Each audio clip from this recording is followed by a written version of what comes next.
नियत में खोट। गीता को जन्म से ही एक चीज उसके परिवार से मिली थी और वो थी जिम्मेदारी। बेटा गीता, बाजार से ब्रेड लेकर आ जा। तेरे छोटे भाई बहन को भूख लगने का समय हो रहा है। जी माँ, अभी लेकर आती हूँ। और तुझे बोला था ना कि नौकरी ढूंढ ले। पापा की नौकरी से अब घर चलाना बहुत मुश्किल हो रहा है। तेरे और भी 3 भाई बहन है बेटा।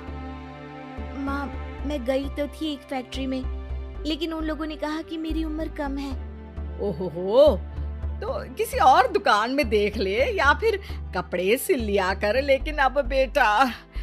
हाँ माँ, मैं तुझे समझ सकती हूँ। मैं कल फिर जाऊंगी।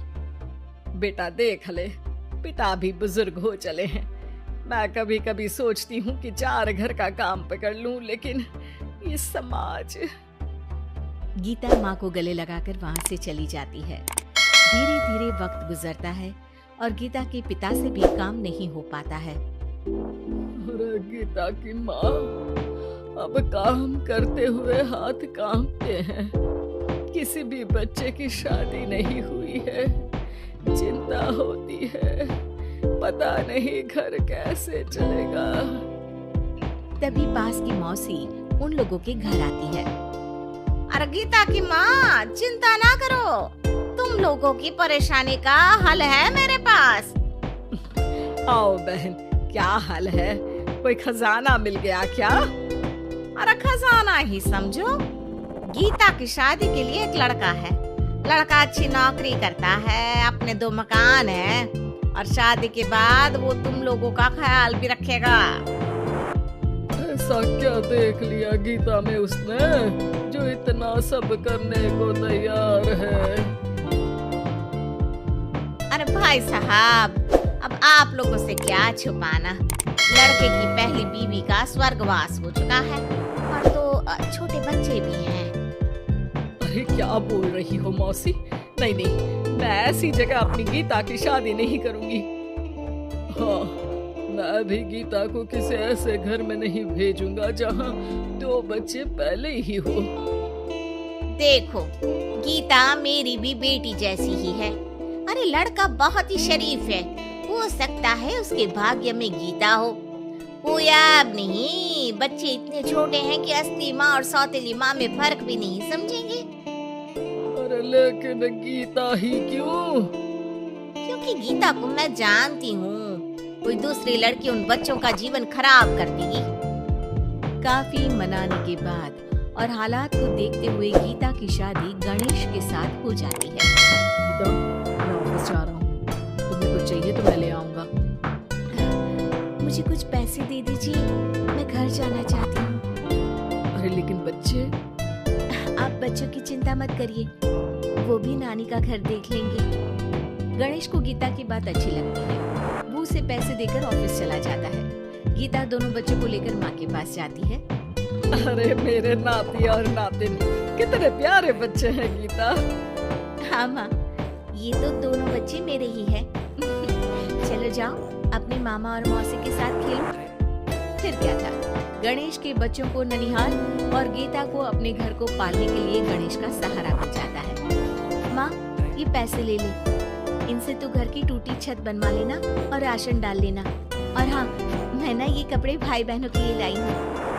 धीरे धीरे गीता का घर भी संवरने लगता है। वो अपने ससुराल में भी अच्छे से रहती है और फिर गीता को एक बेटा होता है। गीता, तुम चाहो तो अपनी माँ को यहाँ मदद के लिए बुला सकती हो। फिर क्या था, गीता की माँ बेटी के घर आ जाती है। लेकिन अब उसकी माँ गीता के बेटे और गणेश की पहली बीवी के बेटे से भेदभाव करने लगती है। अरे सारा दूध तू ही पी जाएगा, चल छोटे भाई को दे गिलास। लेकिन नानी, ये तो मेरा दूध है, वो अपना ग्लास खत्म कर चुका है। अरे चुप, बिल्कुल चुप, बड़ा आया मेरा गिलास वाला। तभी वहाँ गीता आ जाती है। माँ, ये क्या बोल रही है? वो छोटा है और बहुत दूध है किचन में। अरे बहुत है तो क्या सारा इस सांप को पिला देगी? अपने बेटे का ख्याल रख, कल को तेरे 2 घर में से एक का हक मांगेगा तो क्या करेगी? माँ, तो दोनों का ही तो हक है ना प्रॉपर्टी में। अरे ना बेटा, सारा हक इस छोटे का है, तू समझती नहीं, कल को बड़ा होकर ये तेरे बेटे को जान से भी तो मार सकता है। अब माँ सारा दिन गीता को गणेश की पहली पत्नी के खिलाफ कान भरती है। अब गीता भी माँ के रंग में रंग जाती है। एक दिन, सुनिए ना, हम लोगों के 2 घर हैं, एक घर क्यों ना मेरे बड़े भाई को दे दे, उसकी शादी हो गई है। और फिर हमारे तो दोनों बच्चे छोटे हैं, बड़े होंगे तब तक तो वो घर हमारे काम का नहीं है ना जी। सीधा साधा गणेश क्या कहता, वो मान जाता है और फिर गीता का भाई उसके एक मकान में शिफ्ट हो जाता है। गणेश के ऑफिस जाने के बाद गीता गणेश की पहली पत्नी के बेटे से कहती है, सारा दिन खेलते रहते हो, पढ़े नहीं तो काम पर लगा दूंगी, समझे? बेटा, जो अब सौतेली माँ से सहम चुका था, एक फैक्ट्री में जाता है। साहब कुछ काम मिलेगा? बेटा, मुझे एक ऑफिस बॉय की जरूरत है, लेकिन तुम तो अच्छे घर के लगते हो। हाँ हूँ बे, लेकिन फिलहाल काम की तलाश है। बेटा एक फैक्ट्री में चपरासी बन जाता है और एक दिन दुखी गणेश का स्वर्गवास हो जाता है। अब तो तेरे पापा भी नहीं रहे, चल निकल इस घर से। अरे क्या बोल रही है बहन, इस घर में इसका कानूनी अधिकार है, कहीं कोर्ट कचहरी का चक्कर लगा तो तू इस घर की भी नहीं रहेगी।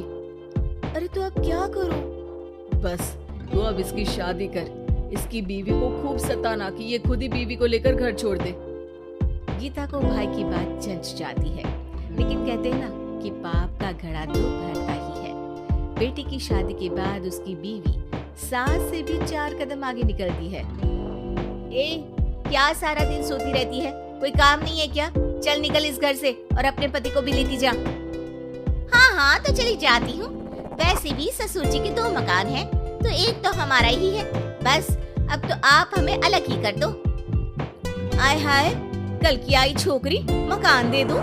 अरे वो तो मेरे भाई ने तेरे ससुर से खरीदा था पूरे नकद पैसों में। अच्छा, तो कागज दिखा दो और जो मकान बिकने में पैसा आया उसमें हिस्सा दो, तभी घर खाली करूंगी।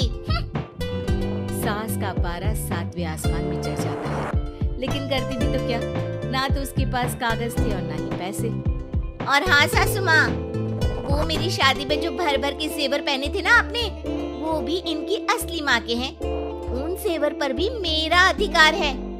देखा था मैंने अपनी पहली सास के फोटो में वो गहने पहने हुई, कितनी सुंदर थी वो, कितना जच रहा था उन पर ये सब।